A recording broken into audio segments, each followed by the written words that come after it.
Hey, welcome to Guitar Knobs, the guitars, gear, noise, and nonsense podcast, hosted today by these knobs.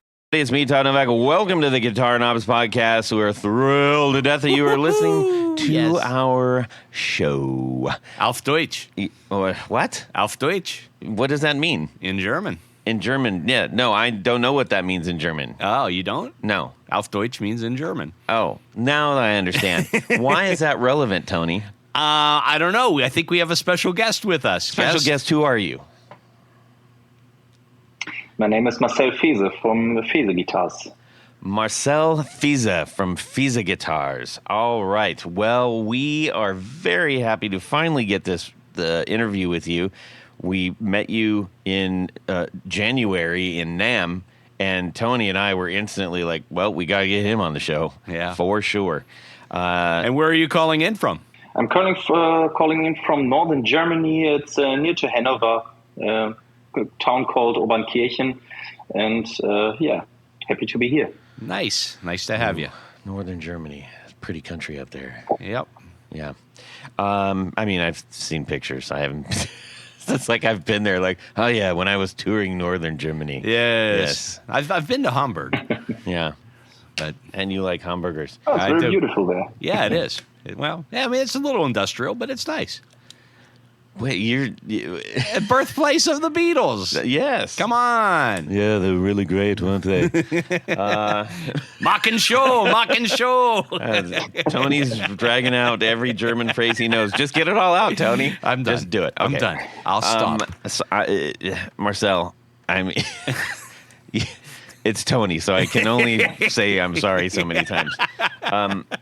So, ladies and gentlemen, the reason that we're talking to Marcel from Fehse Guitars is that he brought a very unique guitar to the NAMM show. Several, well, a couple, yes.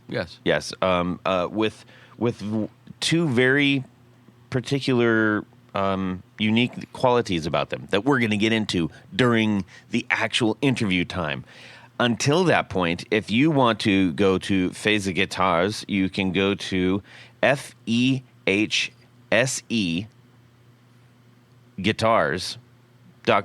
I think there's a dash between There's a dash between. Yeah. But just put that in and you'll be fine. Right. Let Google do the work. Yes. Make Google run on the treadmill. You Yes. sit on the couch. Okay. And then you're going to see all the good stuff and understand, oh, now I know what they're talking about. So, we have a few announcements. Marcel, if you just want to... Well, by the way... Yes. Marcel, is that a French name? In its origin, it's a name, yeah, but how it is in Europe, you can adapt. It's Marcel with LLE at the end is French. I'm with written in the German form of the name, or you can do Marcello. It's Italian. You want to do it. Yeah. I mean, look at me. I'm a Polak with Anthony for a name, so that's an Italian name. That is weird. Yeah. Yes. I can't help it. That's what my parents named me. Yes. The extra L and the E. Who needs it? Yeah, you can do the same. It's Antonio in Italy. It's Anton in Germany. That's right, Anton. And maybe Antoine in French. Yes. And Spanish. There's whatever that is in Spanish. Antonio, I think it's the same. Yeah, I think it's the same as well, we're Italian. learning all things about the world, aren't we, ladies and gentlemen? Let's get on with some guitar business. What other announcements? Well, we just finished our first 4 on the Floor episode. The full episode. Our new episode style. There wasn't the shootout, 4 on the Floor shootout? It was the 4 on the Floor shootout. Where we did, well, I'm sure you listened, but maybe this is the first time somebody's listening, and you need to go back to that episode. Yep. We compared 4 mini compressors and talked about all the things that we noticed, things that we liked, user experience, sound quality, all that good stuff. And we're going to do that. We've got a whole list of this stuff. So we are putting our 4 on the Floor segment to work, making it work for us. And as a result, you get to benefit because, Yeah. I mean, we learned loads about this. Well, we also learned how all of our experiences were somewhat different. Oh, and some of the radically things different, yeah. that I liked, Todd didn't like or Rob didn't like. Yep. And then John, just as we read what he had written, he seemed to stutter a lot. John did, yeah. Yeah. He was recording, I think, voice He's going to be into furious with iPhone. that. He'll be furious with that, which is great because then that'll force him to come on next time. That's right. So yeah, we're really excited for this segment. We're going to sprinkle them, every so often in between interviews and one-on-ones and all kinds of that stuff. It's a great format. We love doing it, and we want to make the Four on the Floor be even more awesomer, prominenter. Yes. Anyways, also speaking of pedals on the floor, yes, Cameron Pampas won that's the right. final OCE pedal, the step ladder. That's which is right. an octave pedal, and so that has been sent out. And I want to say a humongous thank you to OCE Pedals for supplying us with those pedals to give away. It was very gracious, and we're really thankful for that. We have a lot more to give away, so not of those pedals, but other things. We're just going to take a week's break because every day can't be Christmas, everybody. I like Christmas. I do too. That's why we do this, because it's fun. Anyways, so that's our what's going on in our. No, now let's do our what's going on in our music worlds. This week we're going to kick it off with Tanya Bolonsky. That's me. The lovely, the leggy Polak across my table here, and. Leggy, he's not tall. He wears short shorts, so there's a lot of man leg hanging out all over the place. Nothing wrong with that. If you can pull it off, baby, do it. And then we're going to check in with Marcel and find out with one L and no E, and we're going to find out what's going on in his music world this week, and then I'll say something. It'll be great. Tony. All right. Well, interestingly, this has just been an action-packed weekend. Friday morning, I went up to Toledo to record a podcast with Ken from Reverb Guitars. Yeah. I didn't realize it was actually a live podcast, the video. Neither and everything. did he. He said, "Oh my God, what have I done?" But I mean, it was kind of cool. We talked about my company, Pick Guardian. Our relationship with Reverb Guitars. We talked about the podcast here because Ken had just done one a couple of episodes ago. Great show. Yeah. And we'll have him on again. Yeah, he said anytime, because they've got some new announcements coming up. Indeed. But it was a blast, and we played some stuff. The intro is he wanted to say just play something. I'll solo along with it. Yeah. And he's actually a really great guitar player. Yeah. I mean, I was very impressed. But so we had a blast doing that, and it was a very, very good experience. And then after we finished up there, we drove up to Detroit Rock City. Yeah. And stayed overnight and just kind of. I hadn't been to Detroit. Well, no, that was my first visit to Detroit. I've been in the area before, but we stayed in downtown Detroit. There was a Tigers game going. Oh, cool. Did you guys go to that? No, but I mean, our hotel was literally spitting distance to the stadium. Sure. And they had a huge fireworks show at the end of the game, and we just had a blast. We just walked around the general area there, and we had Stella with us, our dog. Stella, and she wasn't very fond of the fireworks, though. And then why did you bring a dog to Detroit? This was we were testing to see how she would travel, and the end result is she's more of a homebody. But we still had fun. It was a little limiting with a dog at places you can go. Shocker, everybody. Dogs don't like Detroit. I don't know. I mean, there were a lot of other dogs there. Yeah. But they were city dogs. We're trying to get out. Yeah, okay. Yeah, okay. Gotcha. Take us home, please. But no, it was a little limiting. We went to places that had patios, had some drinks, had some dinner, and but we had a really nice time. And it was we lucked out on the weather. It was supposed to rain all weekend, and it didn't. So it did here. Yeah, I know. And coming home, we hit that little bit of a nasty storm. Yeah. But yeah, we had a blast, and thanks to Kenny for. Did you pick out a new guitar? Well, that was my question. I said, when do I get my free guitar? Oh, jeez. And he just kind of giggled. Yeah. But we had a really good time, and it was nice to see him. And they have quite a nice facility up there that they basically all of their guitars now are brought in from overseas, but they have probably a half dozen workstations with people that when they come in, they come out of the box, they set everything up, and get it ready for shipment. Marcel, were you able to check out Reverend Guitars at NAMM? I think I walked by them, but I'm not sure if I stopped by. I know the name from Instagram and things like that, and always have a look and when something's new there. So yeah, I know them. Yeah, good. Since we got you talking now, can you tell us something that happened in your music world this week? It's always one particular thing that always happens to me, but I'm keeping that for the second. Not in particular this week, but I think 2 weeks ago we went to Coldplay. And they were in Düsseldorf and I think Hamburg and Munich too, and parallel to Taylor Swift. And it was quite a hot time here in Germany. Wow. With having these big stars here at the same time. So when everyone's so half of Germany, the Swifties are after Taylor Swift, and the other half went to Coldplay. So it was quite a cool time here. Now, is that in Germany? Are Swifties spelled with a CH in front of the W? Swifties. Is that? No. You know what Swift means in free translated to German? Vision. So it's like to swift the floor or something like that, and it's not that romantic. Oh, that's the name Swifter. Swifters.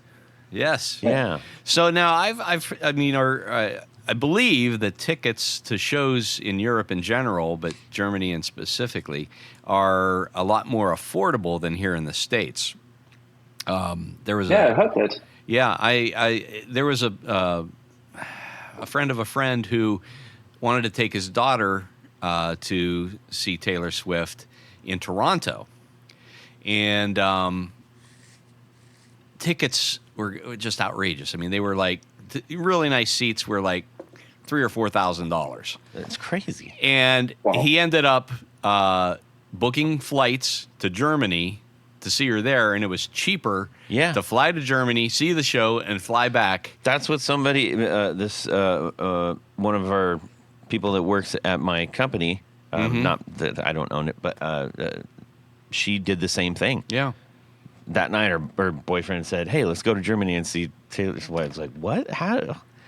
Yeah. So there was a lot of people that we all know that were at the same show. Comes over? Yeah. Well, I think there are fewer. It's cheaper, I think, for her. Yeah. I think there are fewer middlemen in Germany when it comes to ticket sales. Like we've got everything has to go through Ticketmaster or some other. Everybody gets their little slice of the pie, and I think in Germany or in Europe, it's a lot more, from to the artist, from the venue kind of thing. Yes, and the producer. There's only so many slices of strudel in there. Okay, anyways, we're gonna just keep doing what we got. So we're gonna run out at some point in time, Marcel. I'm Todd, so sorry. you bumbling fool. Yeah. Oh boy. Let's see.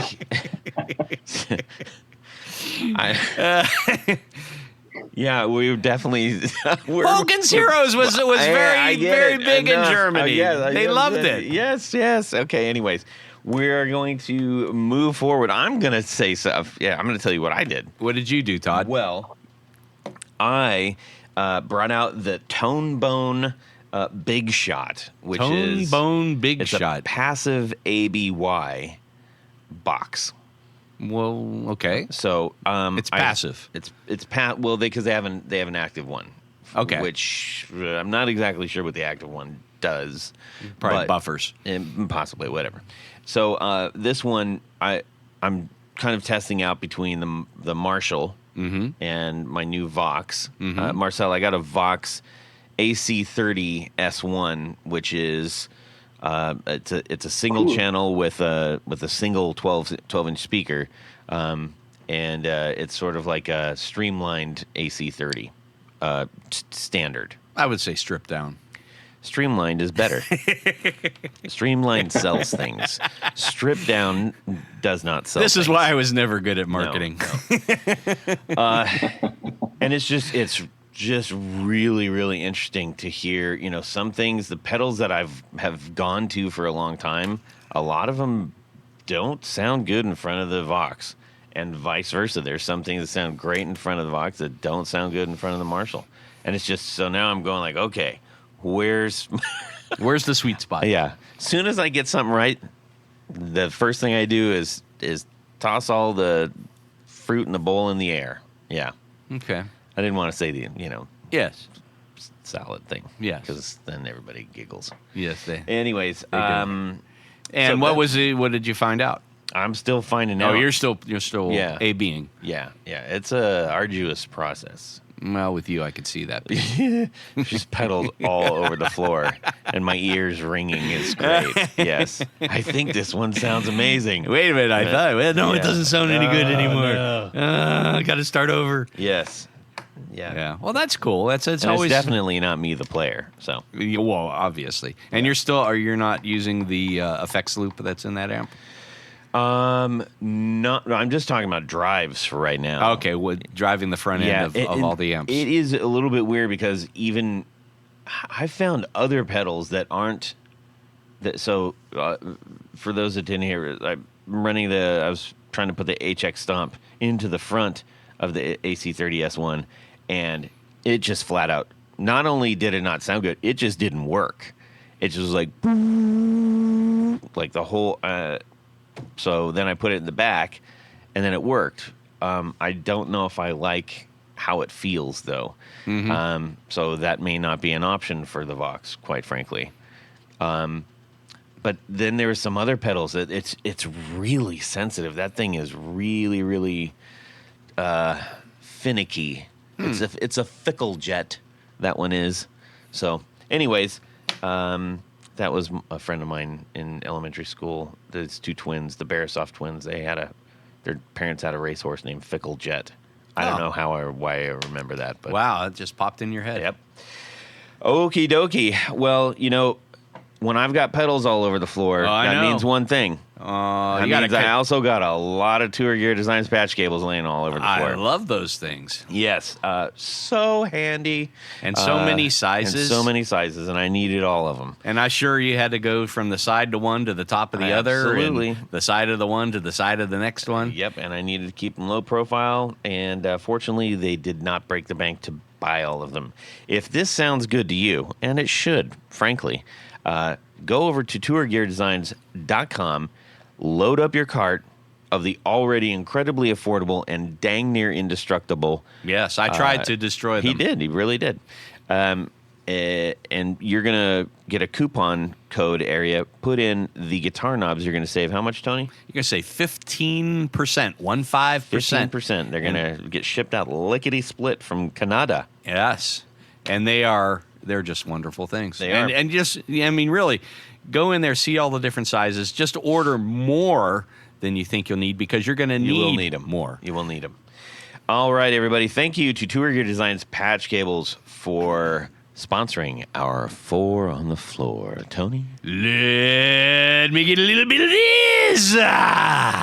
1, 2, 3. 4 on the floor.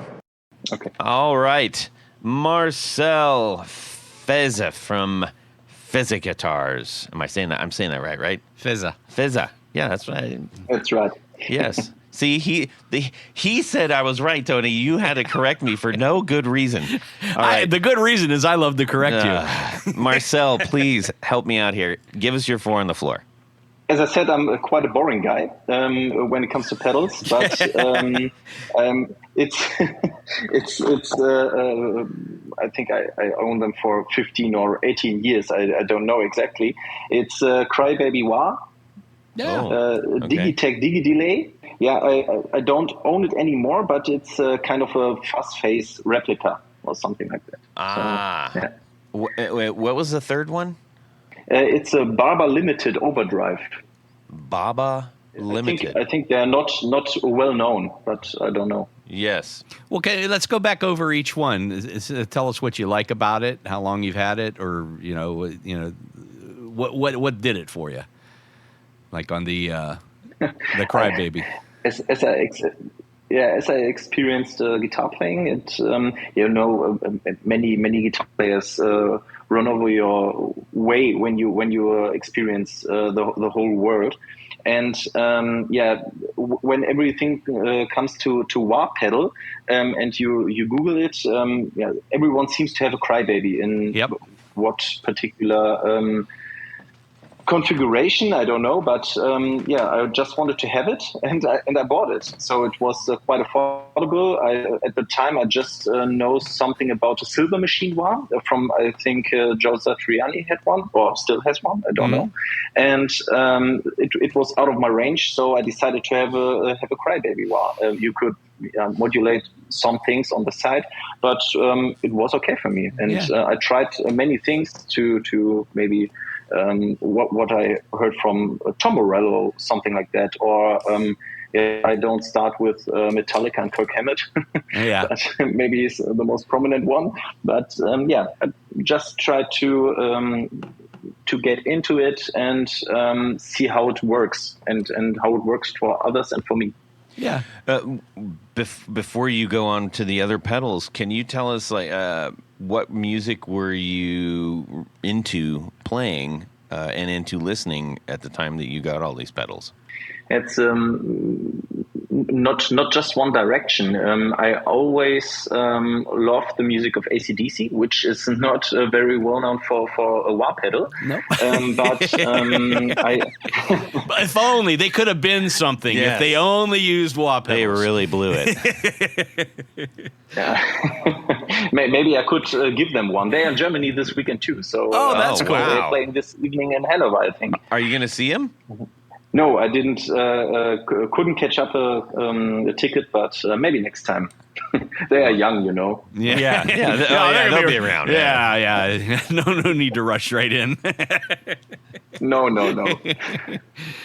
Now, it seems like Crybabies or Vox Wah pedals are kind of the everybody's had those at some point or another, but there are some really good alternatives out there too. I think Dr. No that made I love the guacamole. The holy guacamole. Yeah. That's a 3-position, so it's like a 3-voice. Man, that makes all the difference in the world, having those extra voices on there. Yeah, and DOD had one that was out for a kind of a mini pedal, and Marley. Yeah. Oh gosh, I forgot about Morley's. Yeah. So those were all, and it does a very specific thing. But some guitarists use they keep the wah in a certain position that gives that kind of nasally tone. Yeah, the Q. The Q, yes. Thank you. I don't know why it's called a Q, but it's called a Q. I mean, just ask Mick Ronson. Sure. If you could. Okay.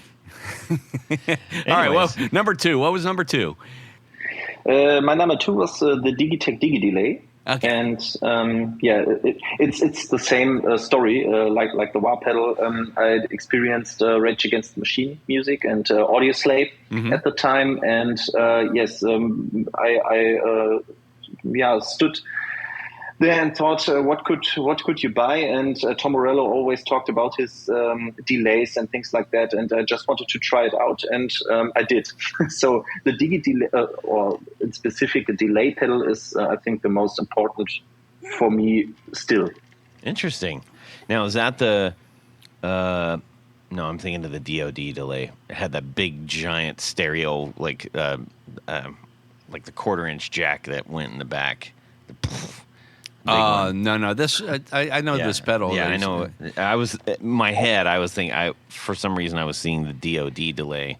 That is the DoD 202. I think delay. Yeah, that sounds. Yeah. Roughly Anyways, right. But that's not this pedal. That is not this pedal. So what is the range that you can get out of the pedal that you like? Is it does it go all the way from chorusing and flanging all the way up to full delay, or is it just strictly a delay pedal? No.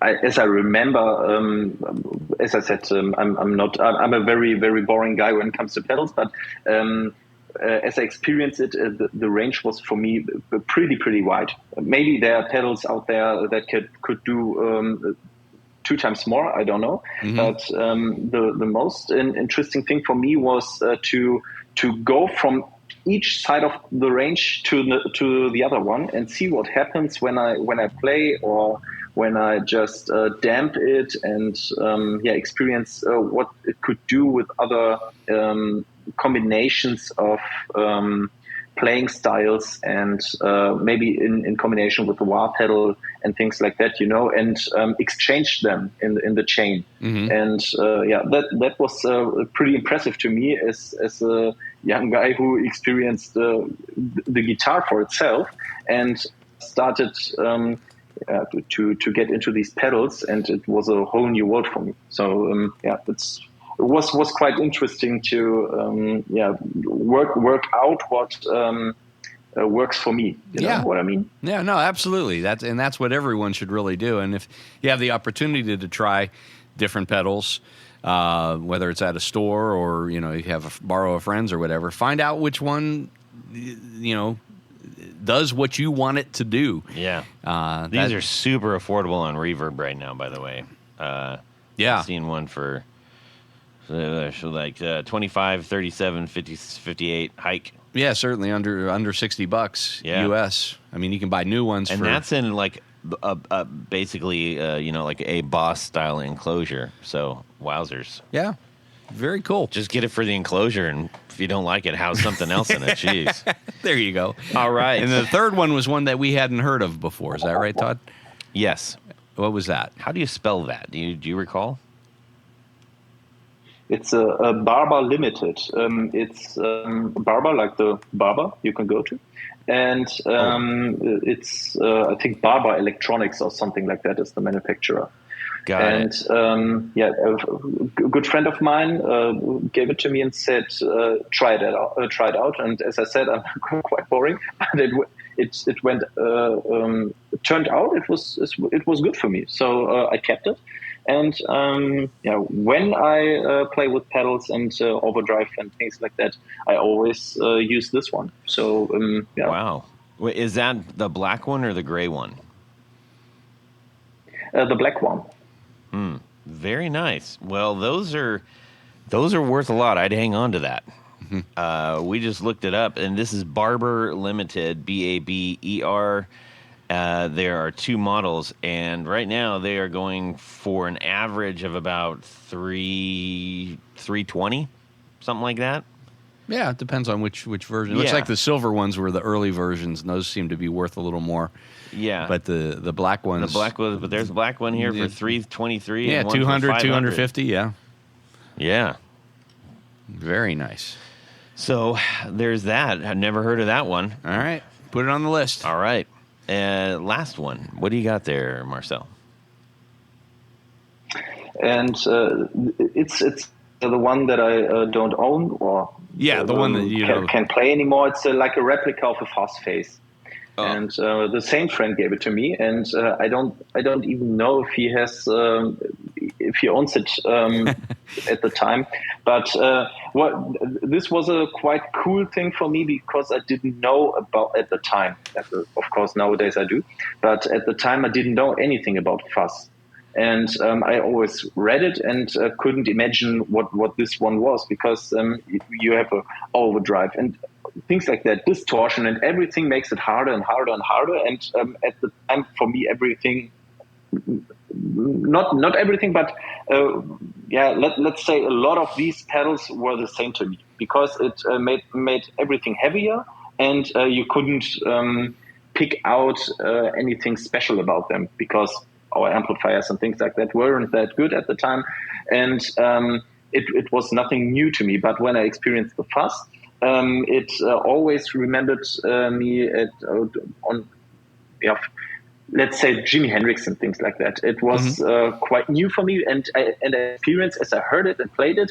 That's the tone it comes from. It's like an aha at the time. So it was quite cool for me to experience this sound, and that this was the reason the sound came out from Hendrix and guys like that.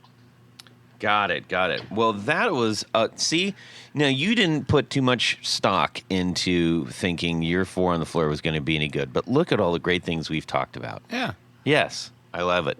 Very nice. But more importantly, we're here to learn more about what you do, Marcel. Now, Tony and I I'm sure, you know what you need to do next time you go to NAMM? You need to put a little camera facing the people that are picking up your guitar for the first time and capture their reactions. Oh, yeah. Because I'm quite sure it's probably the same for everybody. Like, our eyebrows went up, our eyes got big, we looked at each other, we looked at the guitar, we looked at each other, we looked at you. I saw the video. He did videotape us. Oh, he did? Yeah. Oh, yeah, you look really dumb. Yeah, that's likely. Likely. So give us, I guess, just give us a brief rundown before we go into the great details of why your guitars are unique. Yes, the first thing you see is very obvious. It's it's fully made out of aluminum. So the whole neck and everything you can touch and play is all made of aluminum. Yeah, there's not. I mean, that was. We saw the aluminum necks, and we're like, "Oh, there's aluminum neck guitar." And we're like, "Wait, no, the whole thing is aluminum." Yeah, which was amazing. And aside from everything being aluminum, you do something very special with the neck on that.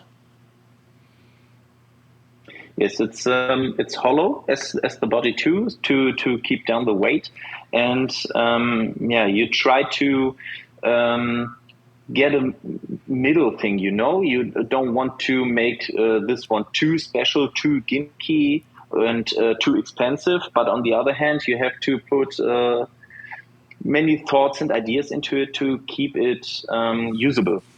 And it's very easy to create something that weighs about 12 pounds or something like that. Yeah. But the easy way wasn't the right way for me in this one.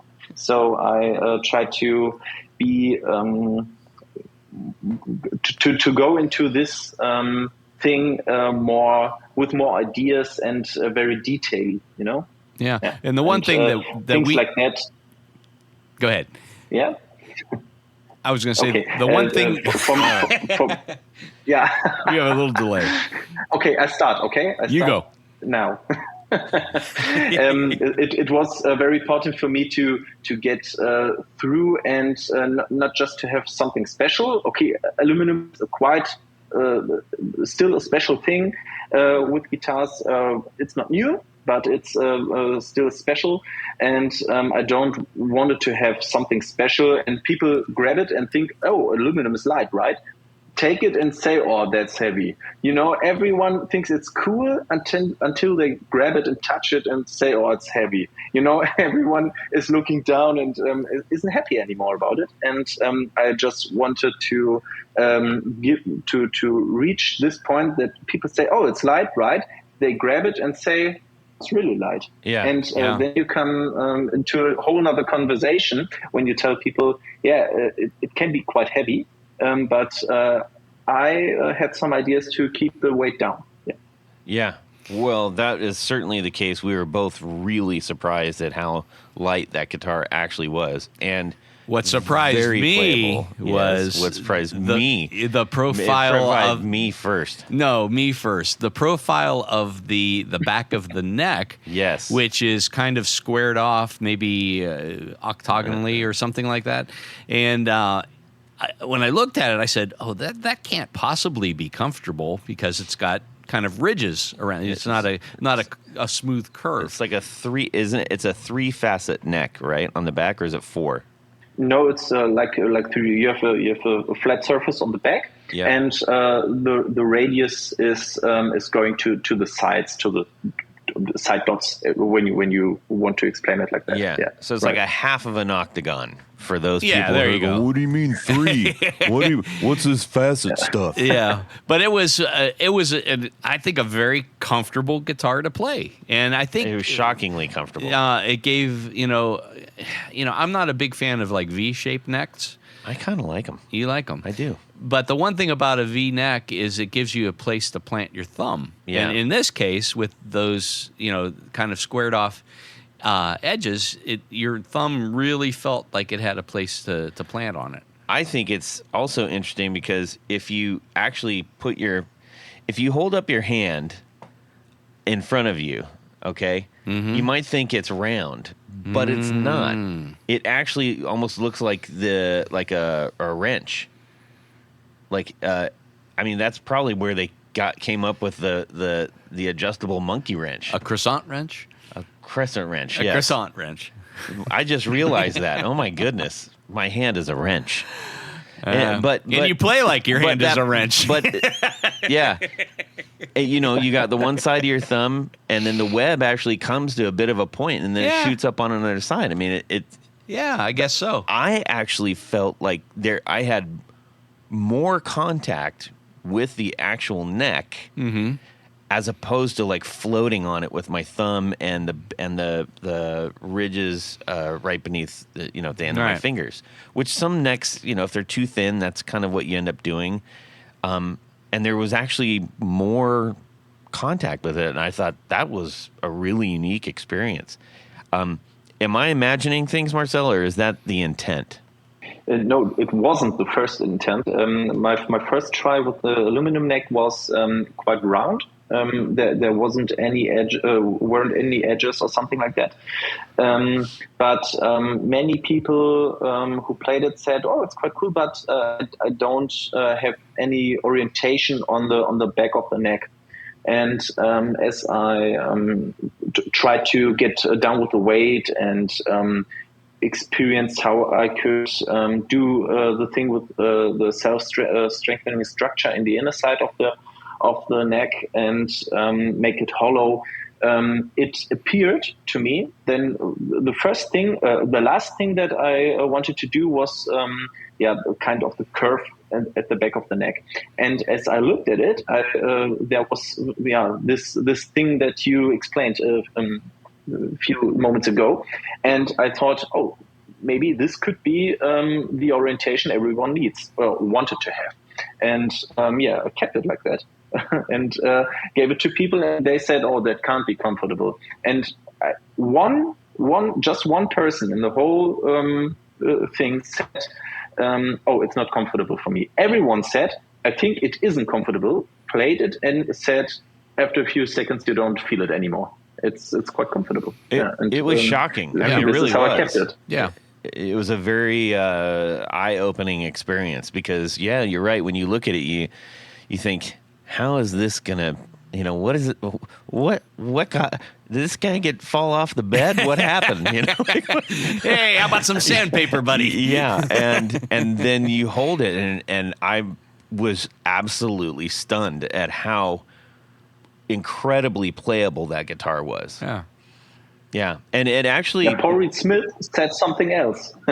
Oh, yeah. He was at our booth too, and he said, oh, it's a really, really beautiful guitar, and things like that. And he came to me and said, but this one thing at the back of the neck, if you want to impress a guitarist, you have to make it more round, more radius. And I said, as I wanted to explain and things like that, he said, more radius.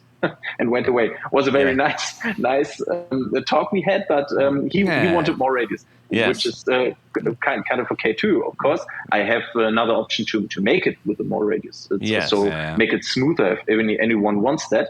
But many people looking from various directions on the back of the neck, and it's a quite sensitive thing, I think. Yeah. Well, it's a signature thing for your guitar. I think it's awesome.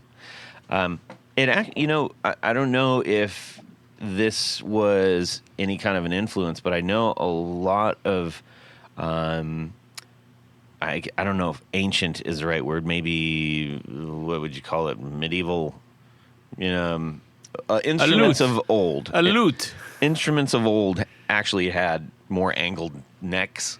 That's because they didn't have sandpaper back then. Quite possibly.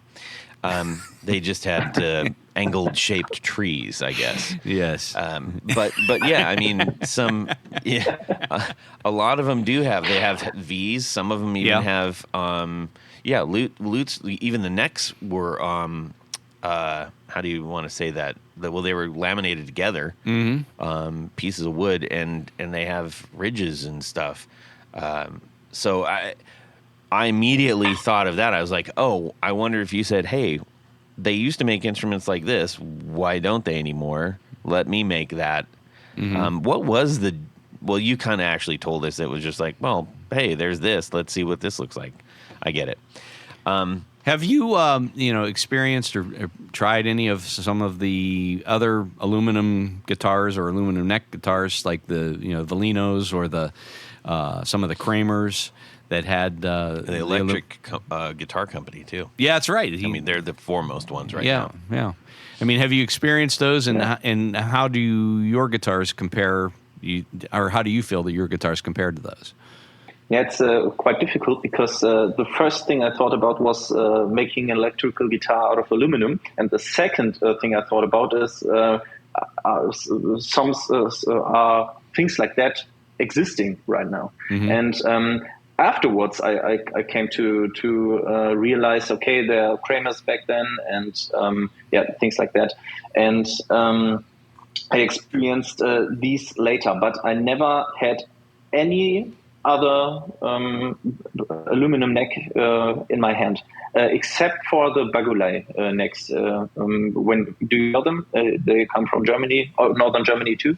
And he started to make aluminum, I think 2 weeks before or after the pandemic started. And I contacted, we had a few contacts back then, and this is the only aluminum neck I ever from another manufacturer that I ever held in my hands. So I know EGC and guys and companies like that, but I never had the chance to grab one. Yeah. Well, sometimes that's if you're doing your own thing, and especially I think what makes yours really unique is. In the case of the neck, making it a hollow neck, not only for weight relief, but it also has some resonance in the neck. And on your bodies, I'm sure you're hollowing those out somewhat too to get some of the weight relief. But again, anytime. Well, let's ask him. Okay. Let's ask him. Are your bodies hollowed out too? Yes, they are hollow too. Yeah, and it's kind of necessary to do that, not just for the balance and for the weight and things like that. And for the neck, it's very important to give it a slight curve with the tension of the strings.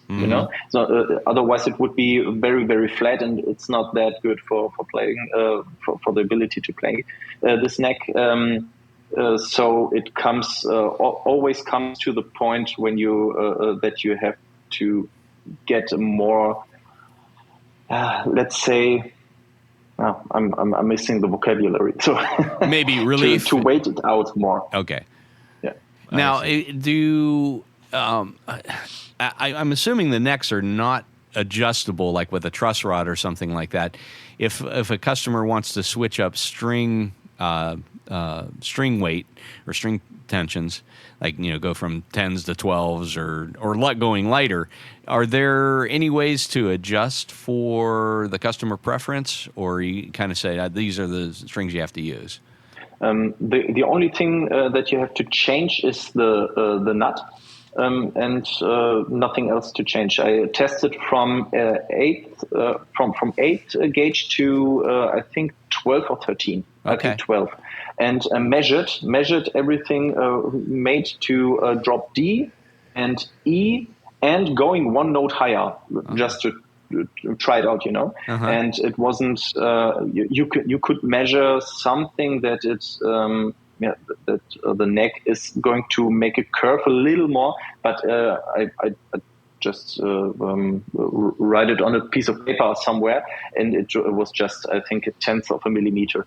So it's not very measurable. Wow, it's amazing. So the neck, you build in a certain amount of relief into it, or is it, by its nature, that's what it he only was saying. He's got just a very subtle bow to it.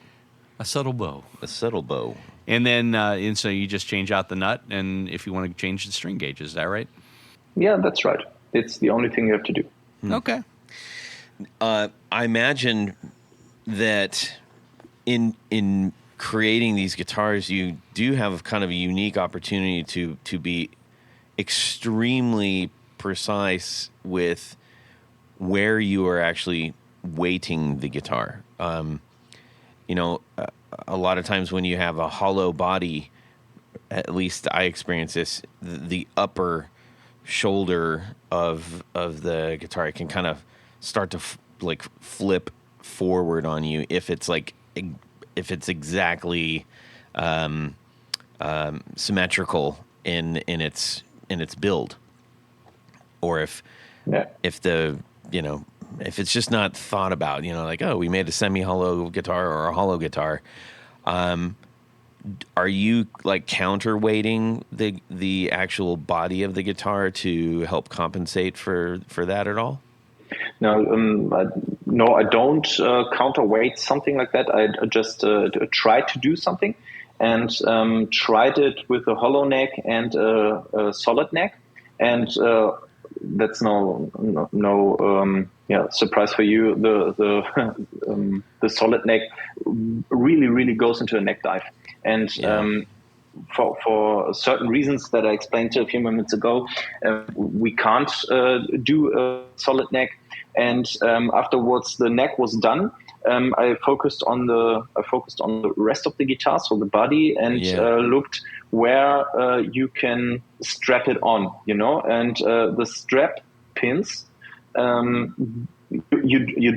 neck isn't very in the middle between the two neck pins, and try to give it a very even contour. Is the contour the right word? Sure. Okay, and the shaping, an even shape. And afterwards, I tried it out and thought, okay, this could be the right way. When you make the body too light, it can be not good for the sound. It will be very, very thin, and you can make it too heavy because you can't play it anymore. So you have to, in terms of sound and playability and the weight, you have to go somewhere through the middle and test some things out. Too light isn't good, and too heavy isn't good too. So it was very, very long way to try that out and get things in the right way. Also in terms of the balance when it hangs on the strap. Yes.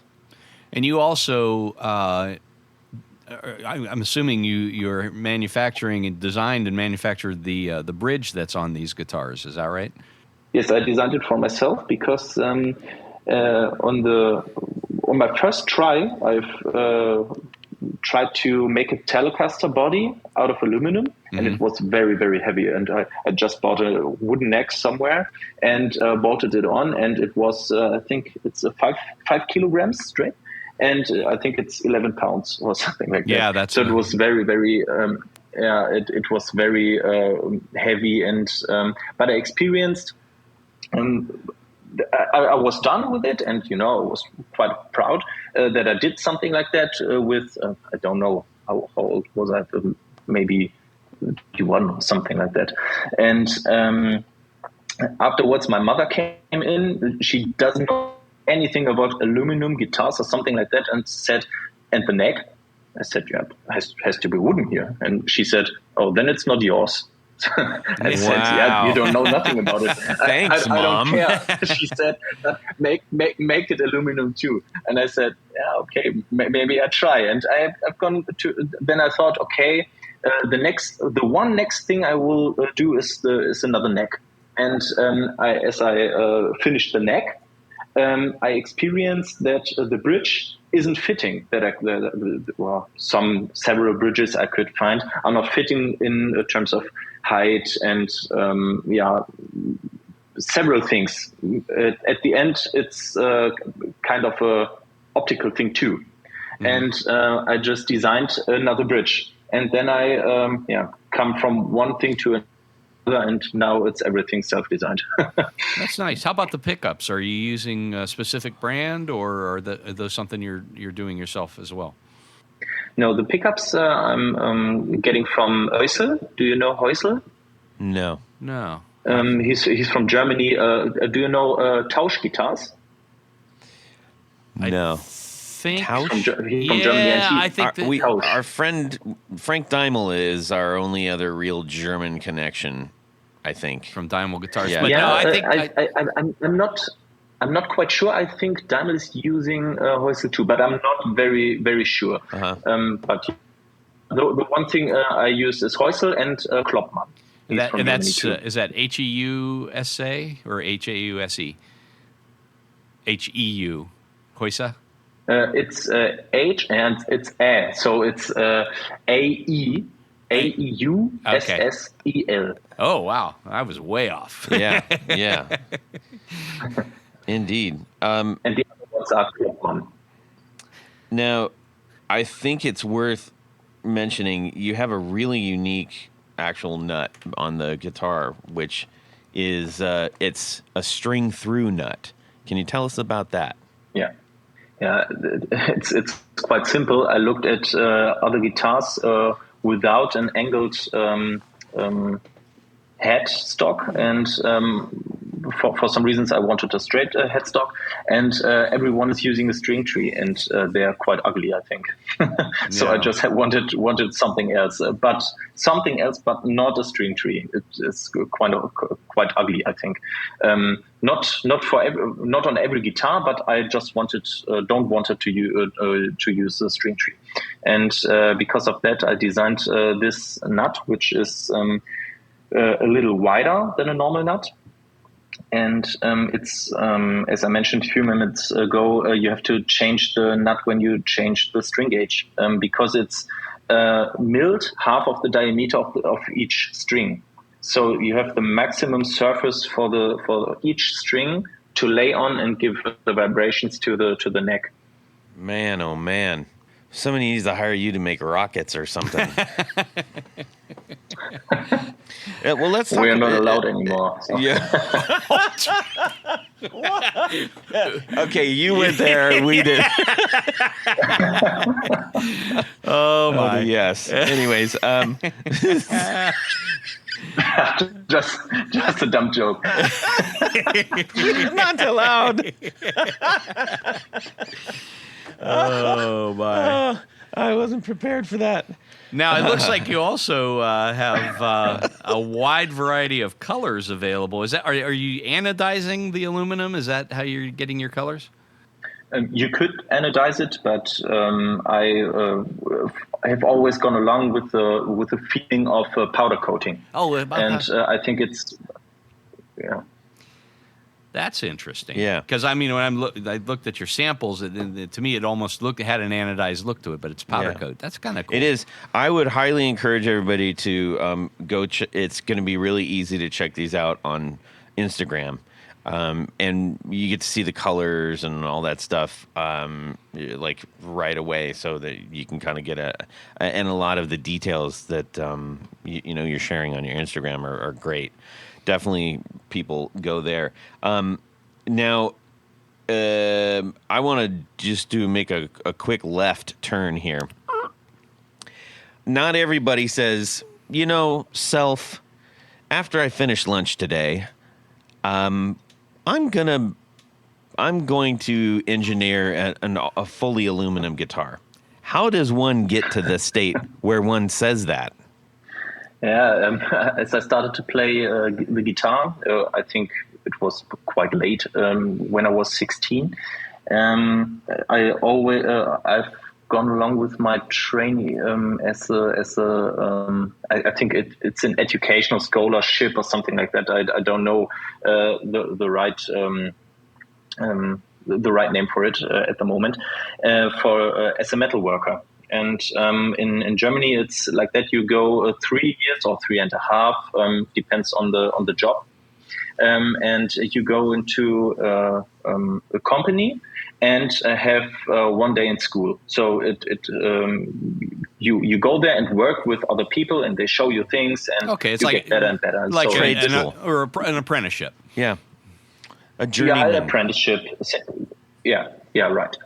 And as I started to play guitar, I thought, okay, my first guitar was as I said, like AC/DC, was a Epiphone SG, and the first thing I saw, or that I saw was the really hard neck dive, and I thought, okay, it's light wood, why is it neck diving and things like that?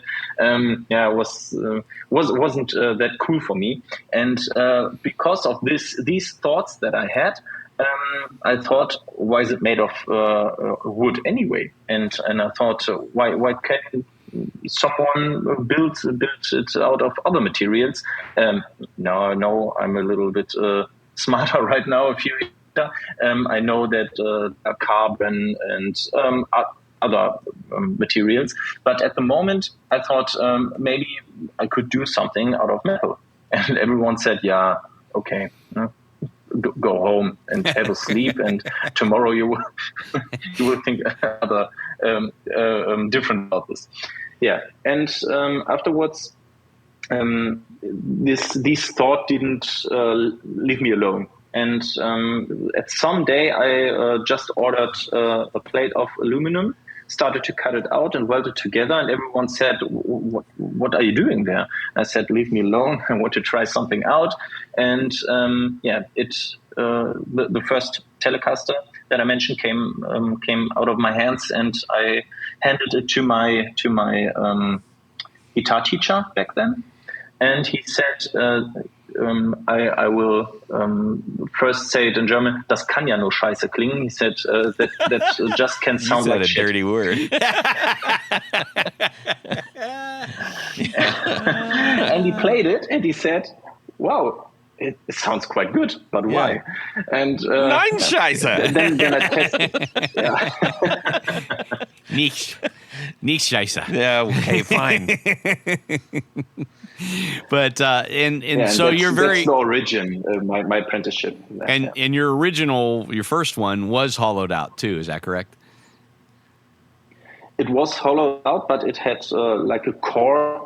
It was a rectangular core, and it was quite heavy too. So it was, for the first try, it was okay, but not very engineering. It was quite easy. I have a question for you, Marcel. Have you got this into the hands of Richard? I don't know how to say it. Kruspa from Rammstein.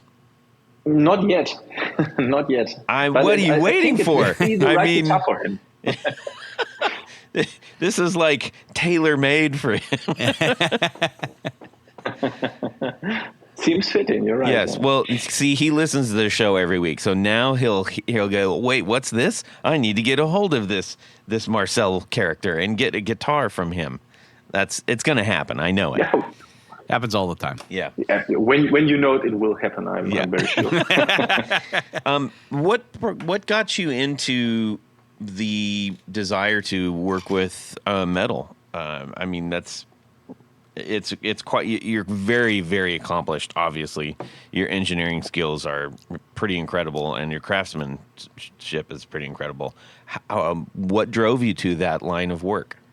When you're in school in Germany, about the 8th and 9th and 10th grade, you should have an eye to which job you can choose or you can choose later. And you have 2 weeks or things like that into the 8th grade, and can experience a job or go to companies and say, yeah, I just want 2 weeks that I can get into this job and this company and see if it fits to me. And where I live, just over the street, was a small company with an anvil and things like that. It was very, very, very small, and I've gone there and talked with. Now we looked out of the window, and my father said, "You could ask over there." And I said, well, why not? I went over there and said I could imagine to work with metal. And they said, why not come over for the 2 weeks and see how it turns out. And it was very fun to me, and it was not easy, I have to say. Not everything was easy there with several persons and things like that. But I could learn a lot. And afterwards, I said, after these 2 weeks, there was 2 weeks of holiday, and I said, I just want to earn some money. Can I be here another 2 weeks? And they said, why not? You can come over and help us and earn a little money.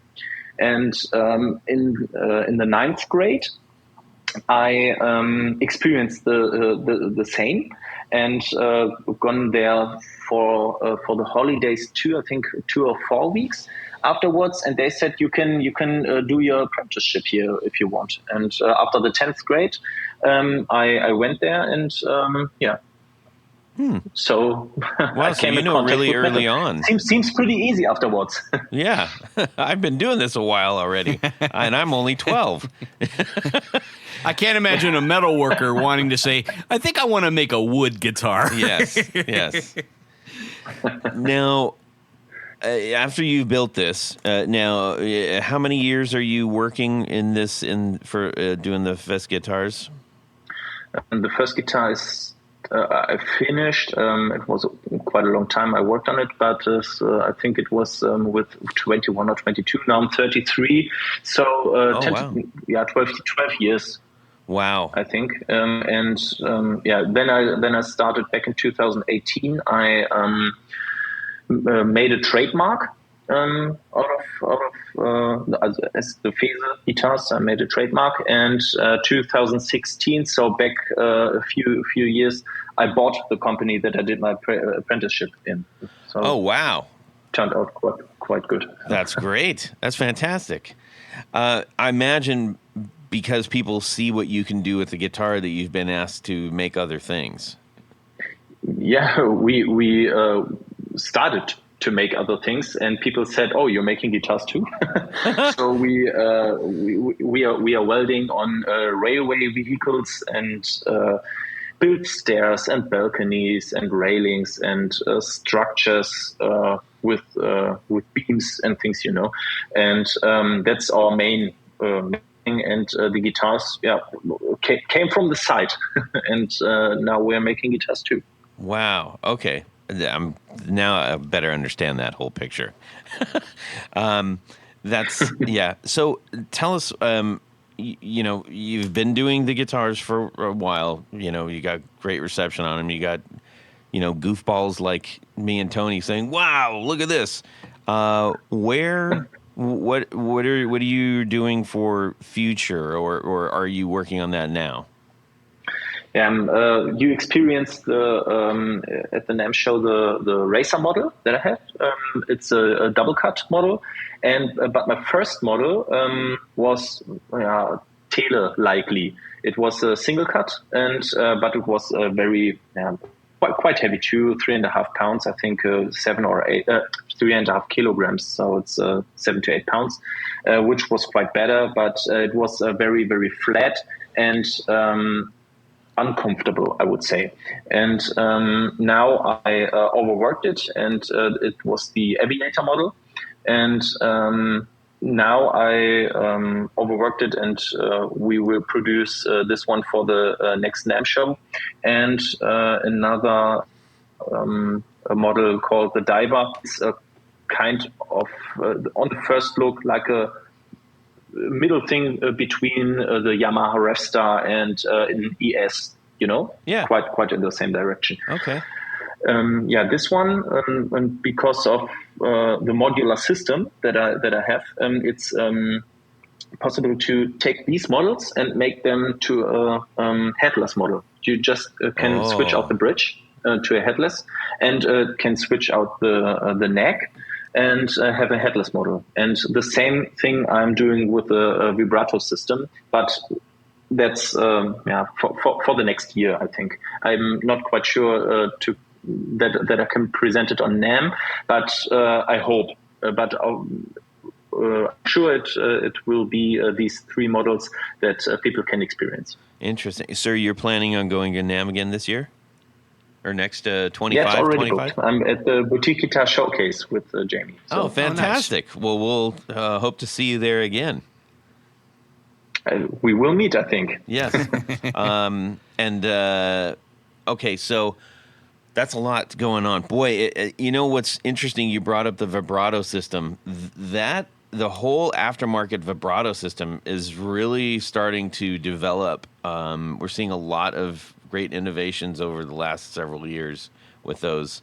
Are you looking to approach it from a completely new way of thinking or improving on something?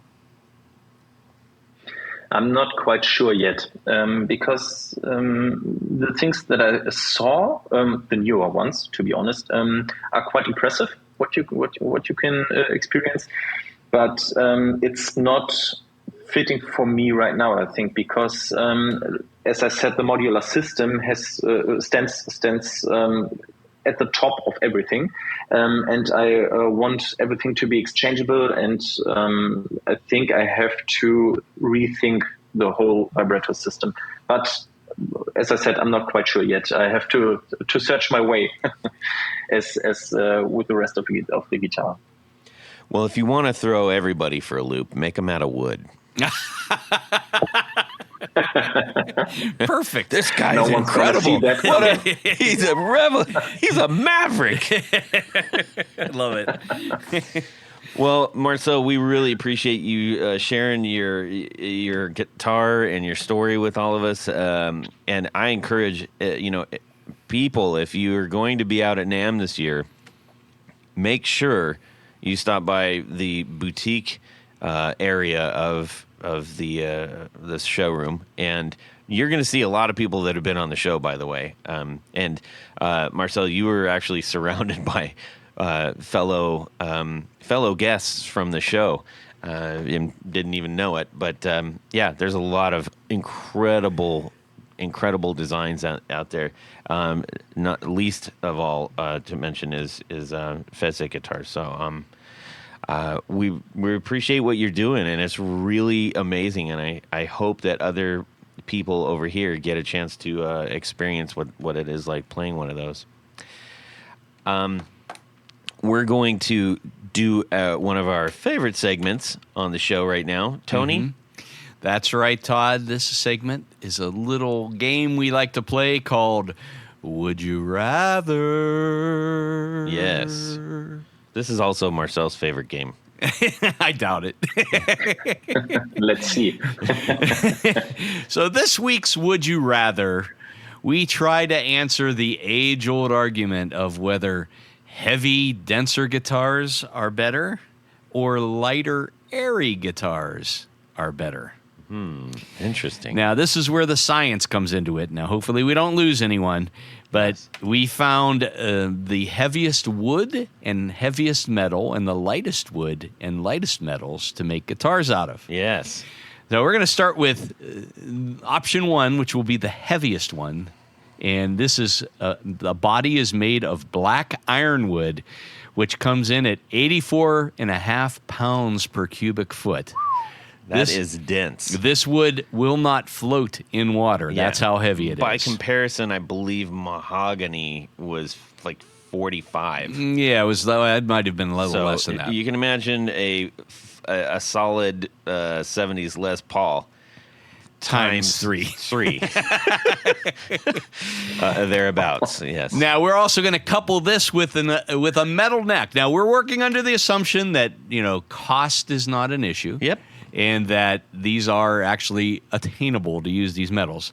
Platinum comes in at 1,340 pounds per cubic foot. That is truly heavy metal. Heavy metal, yes. Option 2 will be the lightest so we guitar. have the heaviest wood and the heaviest metal for the neck. Option 2 will be the lightest guitar. Okay. And we found that balsa wood is indeed the lightest at around 8 pounds per cubic foot. So an 8-pound body, a tenth the weight. Versus an 84-pound. Okay, got it. And then we're going to couple this with the magnesium neck. Yes. Which comes in at a cool 110 pounds per cubic foot, which is 110 versus 1,340. Yeah, and to put this in perspective, for those who haven't held anything made out of magnesium, Marcel, you obviously know what's going on, but when I was in my 20s, I worked at a Porsche racing vintage restoration shop, and on several of the old 356 model cars that we were working on, they had magnesium rims, and I remember the first time the owner said, "Here, we need to get these on, this car over there," and he lobbed it at me, and and I kind of freaked out. I was like, "Ah!" And I caught it, and I mean, it weighs as much as a book, maybe. I couldn't believe how light this thing was, and I was like, how does this not? I don't understand metal, clearly. I'm like, how does this work? It doesn't fold. That was an incredibly expensive and risky thing to do, because those are like, really, really expensive rims, but incredibly light, yes. There you go. So, your two options are the heaviest guitar known to mankind made of black ironwood with a platinum neck, or the lightest guitar known to mankind made of balsa wood body and a magnesium neck. Yeah, the black ironwood, by the way, is got some crazy name like Vitru, Vitru, something like that. Yeah, you'll find it. It's way less fun to say than ironwood. Yes, ironwood. Okay, Tony, you go. Then we're going to check in with Marcel, and I'll wrap it up. Well, I don't believe that balsa wood has any kind of tonality to it at all. And even though the magnesium neck would be kind of cool, I just think... It would float, though. It would definitely float. If you needed a life preserver, that would be the one. Yes. I think I'm going to go, and I'm not going to be able to stand with this thing. I'll have to sit down and play it. But I think I'm going with the heavy guitar, because if I ended up not liking it, I could always take the neck and melt that down and get a lot of money for the platinum. You could. That would be a very... It would be pricey. How you should while we're doing it, you should figure out how much that would cost. Okay. He's going to figure that out. I'll do my roughly. Quick noodling here. Marcel, what are you doing? I think since I have kind of spaghetti on, I'm with a light one. Okay. And how do you feel about the choice for magnesium for that neck?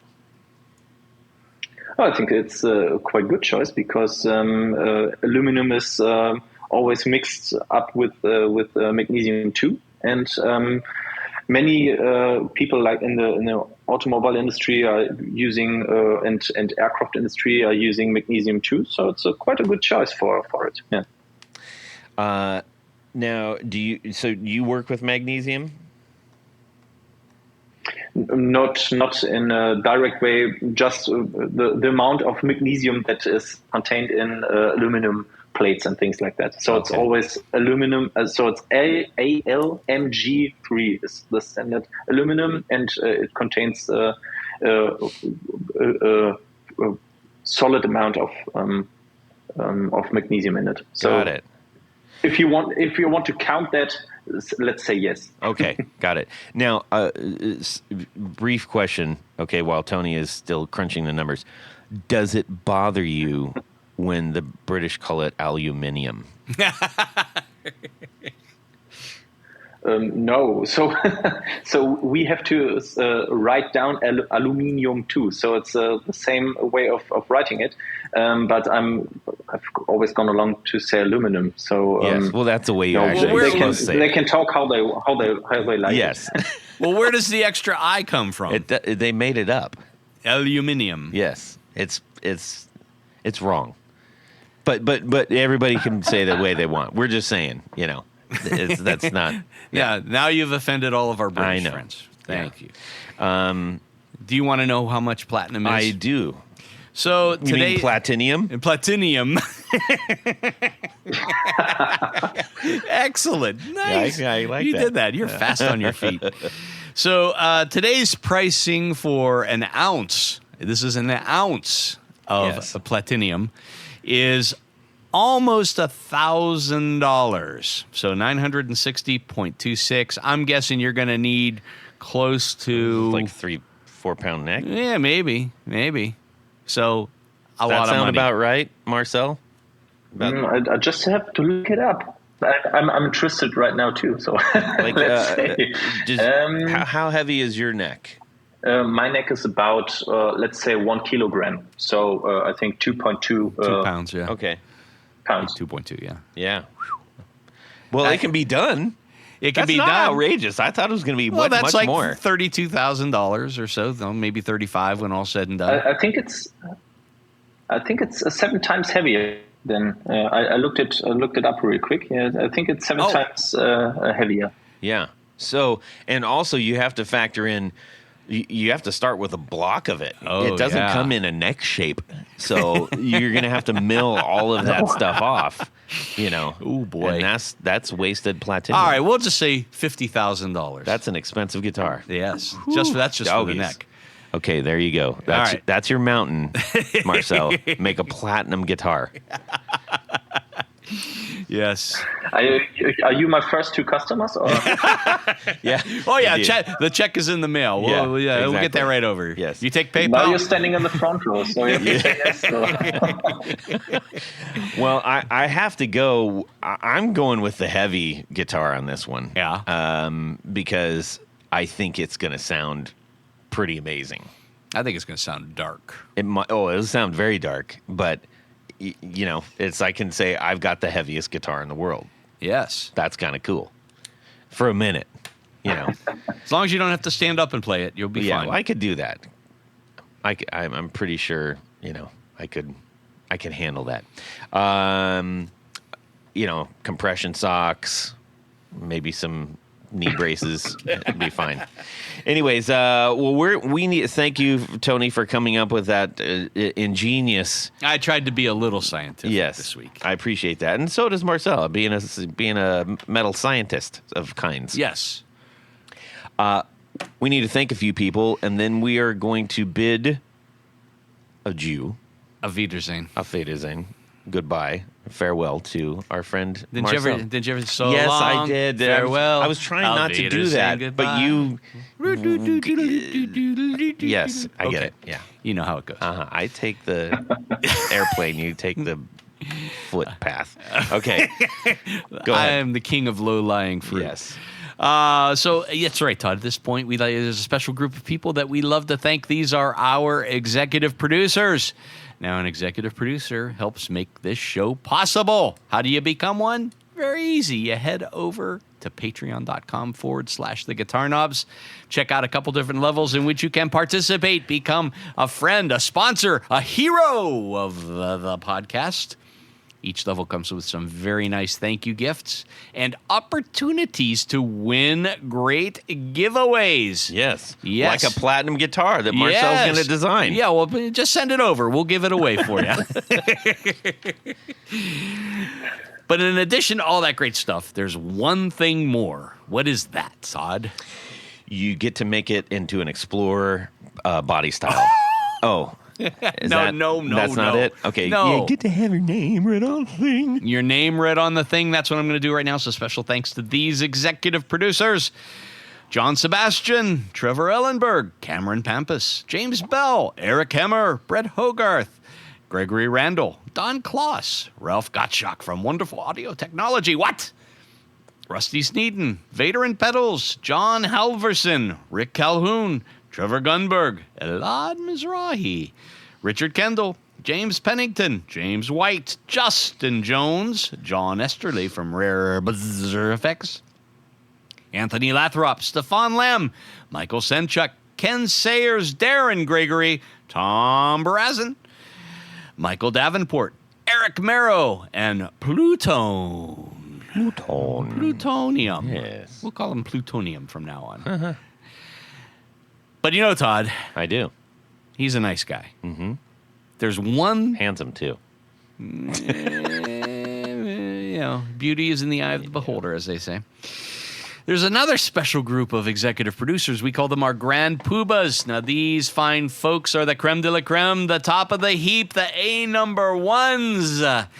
And so we'd like to give a very special thanks to these Grand Poobahs. Anthony Gemalero, Billy Spitfire Unlimited, Bob Crouch, Brian Robison, Cody Foster, David Kaminga, David Tyndall, Enrico Fernando, Fox Hill Studio, Hex Matos, Jack Cadian, James Pennington, John Williams, Jonathan Jerusik from 12th Hour Devices, LSJ Music Company, Matt Hart, Michael Van Zant, Michio Murakishi, Moon Guitars, Paul Von Eppinger, Sam Jett, Steve Keys, Tyler Rhines, Zach Oswald from Brandon Wound Pickups, and Pedro Vasquez.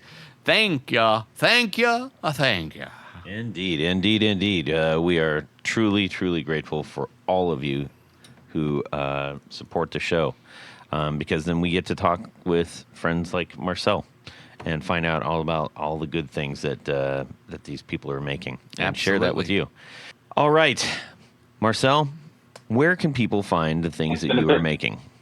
You can find it online at fehse-guitars.com.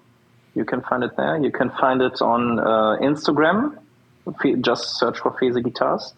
And maybe we meet some of you in Germany at the end of September at the Guitar Summit. It's Europe's biggest guitar meetup, I think. And I would late and in January on the NAMM show, I think. Yes. We actually got connected with the woman who is running the Guitar Summit a couple years ago from Frank Daimel. And that would sure be amazing to get to. Maybe Tony and I can hop on a private jet and get over and there. see Taylor Swift. Yeah. Just ask Taylor. She will pack you in. Perfect. Do you do Music Messe? Music Messe isn't it's not actual anymore. They stopped it, I think, maybe 8 or 10 years ago. I don't know it exactly, but it's not a big thing anymore. I didn't realize that. It isn't existing anymore. Yeah. Okay. Well, then the answer is no. I do not do that show. Perfect. Well, Tony, how about you? Just head over to pickguardian.com. Check out some of the things that I do. What do? I make custom pick guards for guitars. If you have something that you're trying to do, maybe change out pickups. Maybe, I don't know, just want to change a color. Who knows? Shoot me an email. Let me know what you're trying to do, what you need. I'll take very good care of you. It's your opportunity to make your guitar even more yours. I was going to harmonize that, and I go, that's going to sound terrible. Yes. I didn't. You can shoot me a message to the Guitar Knobs in general at Guitar Knobs on Instagram. Also, check out what we do on Instagram. And listen, if you are not ready to become a Patreon member, we understand that. We hope you do someday. But at bare minimum, if everybody can simply just tell a friend, a friend guitar player or whatever about the show, Give us a follow on Instagram. We would greatly appreciate it. It doesn't take much, but it makes a big difference to us. Yes, it does. All right, ladies and gentlemen, we need to say a huge thank you to our friend Marcel Fehse from Fehse Guitars in, I can't remember where, Germany. Northern Germany. Near Northern Hanover. Germany. There we go. Obenkirchen. Is it really Obenkirchen? Or are you making that up? That's it. Yeah, that's right. Okay, perfect. Let's see, I got it right. All right. So, yes, thank you, Marcel, for joining us. We hope you had a good time on the show. Thank you for having me on your show. It's been a pleasure and was great to have fun with you this evening. Yes, Excellent. Excellent. Well, ladies and gentlemen, make sure you get out to NAMM. Go see Marcel at his booth. In the meantime, have a fantastic guitar week and subscribe. I don't want to talk about Tony guitars. back in the corner. All right, I'll mind my manners. Okay. Well, Tony went there. Well, no, I'm just saying. I mean, The semi-scientific questions are my favorite questions. So. I never would have guessed that. Yeah, when you want to meet people, just mow your grass. Marcel. Are you still there? Yes. He's I'm still there. Oh, my Yeah, God. what have I gotten myself into? Every word. Yes, you're looking for the exit, but it's nowhere near. You're stuck. Yeah, perfect. Yeah, would be great. Thank you. And let us know when that platinum guitar is shipping, because Yes. we'll want to keep an eye out for that. Yeah. I'll be waiting. Yes, for that. I will give you. I will give you the flight number. And away we go. Well, that's it for these knobs. Please visit our Patreon page at patreon.com/theguitarknobs. Visit our website at theguitarknobs.com for all of our past episodes, 4 on the Floor blog, and other good stuff. You can connect with us on social too at our Facebook page and share your gear and stories on our Facebook group. Also, be sure to check out our Instagram at Guitar Knobs. Catch you next time.